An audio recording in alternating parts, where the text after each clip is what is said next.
echo of his call. ஆண்டவராகிய இயேசு கிறிஸ்து நாமம் மகிமைப்படுவதாக. ప్రభువైన యేసుక్రీస్తు నామము మహిమ చెందును గాక. ఈ కాலையில உங்களுக்கு ஒரு நல்ல செய்தி.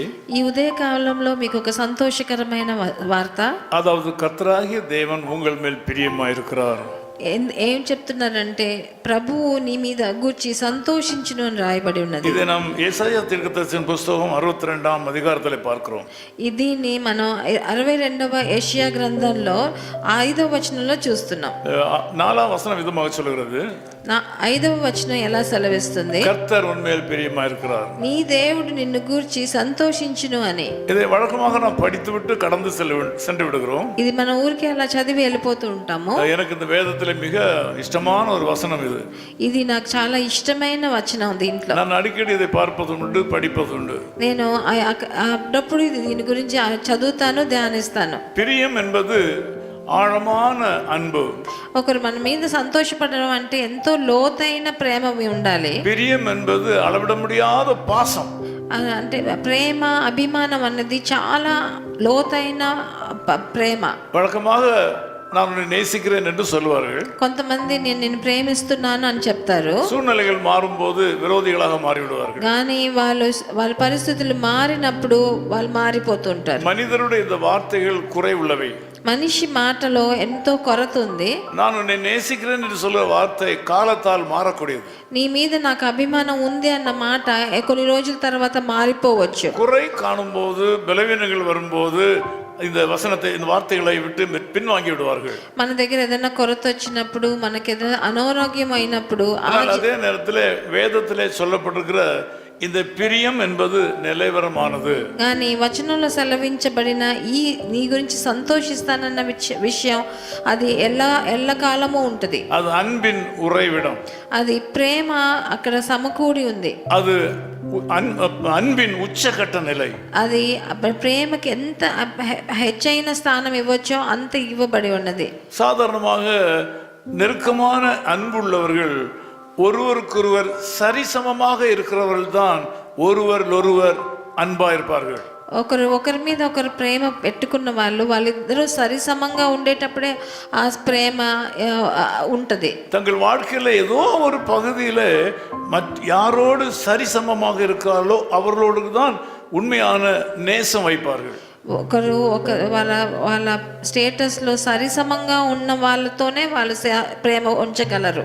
ஆனால் பிரியம் என்று சொல்லப்படுவது நம்முடைய தகுதி இன்மையினையும் நம்மேல் அது உருக்கமாக இருக்கும். మనకు అప్పుడు తాహత లేనప్పుడు కూడా మన మీద సంతోషించడం అంటే అది ఎంతో హెచ్చైన ప్రేమగా ఉండాలి. மறுபடியும் சொல்லுகிறேன், మరలా பிரியம் என்று சொல்லப்படுவது మన మీద సంతోషించటం అంటే நம்முடைய தகுதி இன்மையின் மத்தியிலையும் நம்மேல் உருக்கமான அன்புள்ளதாக இருக்கும். మనకు అర్హత లేనప్పుడు కూడా మన మీద వాళ్ళ ప్రేమ చూపిస్తారు. இன்றைக்கு ஆண்டவரும் அப்படியே ఈ రోజు ప్రభు కూడా అలాగే చేస్తున్నాడు. அன்புள்ளவர் மட்டுமல்ல, ఆయన మన మీద ప్రేమ ఉన్నవాడు మట్టు కాదు, நேசிக்கிறவர் మాత్రమல்ல, ఆయన మన మీద అభిమానం పెట్టుకున్న వాడు మట్టుకు కాదు, உங்களை விரும்புகிறவர் మాత్రమல்ல, మీ మీద ఎంతో ప్రేమ చూపించేవాడు కాదు, మీ మీద ఎంతో సంతోషించే ప్రభు. நம்ம ஒருத்தருடைய வாழ்க்கையிலும் அன்புள்ளவர்கள் இருக்கிறார்கள். కొంతమంది జీవితంలో ప్రేమ గలవారు ఉన్నారు. ஆனால் பிரியமாய் உள்ளவர்கள் வெகு சிலர் தான் இருப்பார்கள். కానీ వాళ్ళు మీ మీద సంతోషపడుతున్నారా అంటే అది చెప్పలేము. எனக்கு ஆயிரக்கணக்கான நண்பர்கள் இருக்கிறார்கள். మాకు ఎంతో వేల కొలది స్నేహితులు ఉన్నారు. அதில் விரல் விட்டு எண்ணக்கூடிய சிலர் மாத்திரம் எனக்கு பிரியமாயிருப்பார்கள். కానీ మన మీద నిజమైన ప్రేమ గలవారు మన చేతిలో లెక్క పెట్టేసేవచ్చు. ஆண்டவர் அதே மாதிரியாக అలాగే ప్రభు ஒரு சிறிய கூட்டத்தினராக இருக்கிற மக்கள் ஒருவராக உங்களை வைத்து உங்கள் மேல் பிரியமாயிருக்கிறார். మనం కొంత జనమైన మన మీద అభిమానం చూపించే ప్రభువుగా ఉన్నారు. ஆகவே உங்கள் வாழ்க்கை வளமடையும். అందుకని మీ జీవితం వర్ధిల్లుతది. ஒரு பிரியம் ஒரு மனிதனை பயன்படுத்துகிறது. మన మీద ఉన్న ప్రేమ అభిమానం మనని హెచ్చిస్తుంది. என்னுடைய தகப்பனார் சற்று கொடுமையான மனிதர். నా తండ్రి కొంచెం స్ట్రిక్ట్ అయిన మనిషే. அவர் ராணுவத்தில் இருந்ததுனால அவருடைய மனநிலை எல்லாம் வித்தியாசமாக இருக்கும். ఆయన ఆర్మీలో పనిచేశాడు కాబట్టి కొంత ఆయన విషయాలు అట్లాగే ఉంటాయి. அவர் எப்பொழுதாவது ஊருக்கு வந்திருக்கும் போது அவர் தூங்கி கொண்டிருப்பார். ఆయన ఊరికి మా ఇంటికి వచ్చినప్పుడు ఆయన నిద్రపోతూ ఉంటాడు. அவரை போய் ஏதாவது அவசியத்துக்கு தட்டி எழுப்ப வேண்டுமானால் யாருக்கும் தைரியம் வராது. ఆయనని లేపాలంటే నిద్ర నుంచి మేల్కోపించాలంటే అందరికి భయం వేస్తుంది. என்னை அழைத்து சொல்வார்கள், నన్ను పిలిచి చెప్తారు, நீ அவருக்கு ஒரே மகன், నువ్వు ఒక్కడే కొడుకు நீ కదా, அவருக்கு செல்ல மகன், ఆయన ప్రేమ కలిగిన పిల్లోడు కదా, உன்மேல் பிரியமா இருக்கிறார், నీ మీద చాలా நீ ప్రేమగా அவரை ఉన్నాడు, தட்டி எழுப்பினால் அவர் கோபித்துக் கொள்ள மாட்டார்னு சொல்வார்கள். నువ్వు వెళ్ళి ఆయనని లేపితే ఆయన కోప్పడడు నీ మీద అంటారు. ஆகவே அந்த ஏதாவது காரியங்கள் நடைபெற வேண்டுமானால் என்னுடைய தகப்பனாரை தைரியமாக போய் அவர் தூங்குகிற நேரத்திலையும் தட்டி எழுப்புற அதிகாரத்தை எனக்கு அவர் கொடுத்திருந்தார். అప్పుడు ఏదైనా నాకు కావాలి, అందరికి కావాలంటే నన్ను పంపించేవాళ్ళు ఆయనని లేపేదానికి. ஏனென்றால் அவருக்கு என் மேல் அலாதி பிரியம். ఎందుకంటే అంత ప్రేమ నా మీద ఆయనకి. நான் எதை செய்தாலும் அவரை ரசிப்பார். నేను ఏం చేసినా దాన్ని ఆకర్షించి చూస్తాను. எந்த தவறு செய்தாலும் நல்லது என்று சொல்வார்.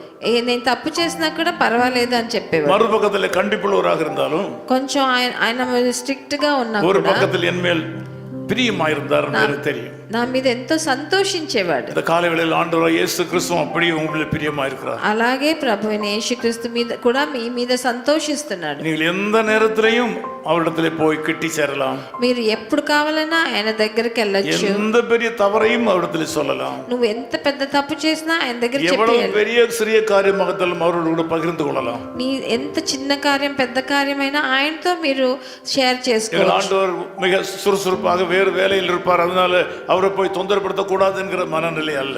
మన ప్రభు ఎంతో కార్యాలు ఉంటాయి, ఆయన ఎట్లాగా మనం వెళ్ళి మాట్లాడేది అని మీరు అనుకోకూడదు. எந்த நேரத்திலையும் உங்கள் கேள்விகளுக்கு பதில் கொடுக்க உங்கள் மேல் ஆண்டவர் இயேசு பிரியமா இருக்கிறார் என்ற செய்தியை நீங்கள் அறிந்து கொள்ளுங்கள். ఆయన ఎంతో బిజీగా ఉన్నా కూడా మీ విషయాలు విని మీకోసం సెలవిచ్చే దేవుడు ఆయన తెలుసుకోండి. நான் உங்களுக்காக ஜெபிக்கிறேன். మీకోసం ప్రార్థన చేస్తాను. நேசபிதாவே உமக்கு நன்றி செலுத்துகிறோம். ప్రియ తండ్రి మీకు వందనాలు, స్తుతులు. ஏராளமான மக்கள் ஆவிக்குரிய அனாதைகளாக இருக்கிறார்கள். వీళ్ళందరూ ఎంతో ఆత్మీయులుగా అనాథలుగా ఉన్నారు తండ్రి. நீர் அன்புள்ளவராக இருந்தாலும் உம்முடைய அன்பை அனுபவிக்க முடியாமல் இருக்கிறார்கள். మీరెంత ప్రేమ గలవారన్నగా ఉన్నా కూడా ఆ ప్రేమని అనుభవించలేకుండా உம்முடைய நேசத்தை வெறும் சாதாரணமாக நினைத்து விடுகிறார்கள். మీరు వాళ్ళ మీద పెట్టిన ప్రేమని సులువుగా తీసుకుంటున్నారు తండ్రి. நீர் எங்கள் மேல் பாசம் வைத்திருக்கிறதற்காக ஸ்தோத்திரம். మీరు మా మీద ప్రేమను బట్టి వందనాలు. நீர் எங்கள் மேல் பிரியம் வைத்திருக்கிறதற்காக ஸ்தோத்திரம். మీరు మమ్మల్ని చూసి సంతోషిస్తున్నారు, అందుకని వందనాలు. இந்த பிரியம் எங்களை உயர்ந்தவளாக மாற்றும். ఈ అభిమానం మమ్మల్ని హెచ్చిస్తుంది. நீர் எங்கள் மேல் வைத்திருக்க பிரியம் எங்களை உயர்ந்தவளாக மாற்றும். మీరు మా మీద పెట్టుకున్న ఆ తీవ్రమైన ప్రేమ మమ్మల్ని హెచ్చిస్తుంది. இந்த பிரியத்தை, இந்த செய்தியை கேட்கிற எல்லா மக்களுக்கும் இந்த காலையில கொடுப்பீராக. ఈ ఉదయకాలంలో నాతో ఈ మాట వినే ఒక్కొక్కరితో మీరు అలాగే చేస్తున్నారన్న ఆశిస్తున్నా. இயேசு கிறிஸ்துவின் நாமத்தில் ஜெபிக்கிறோம் பிதாவே. ప్రభువైన యేసుక్రీస్తు నామమున వేడుకుంటున్నాను తండ్రి. ஆமென். ఆమేన్.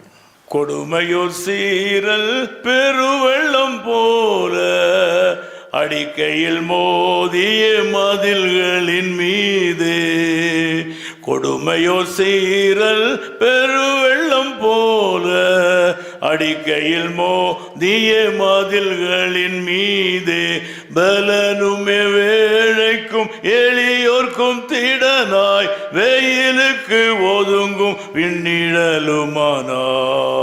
பலனுமே வேழைக்கும் எளியோர்க்கும் திடனாய் வெயிலுக்கு ஒதுங்கும் நிழலுமானார். இயேசு நல்லவர், இயேசு வல்லவர், இயேசுவை போல் வேறோ நேசர் இல்லையே.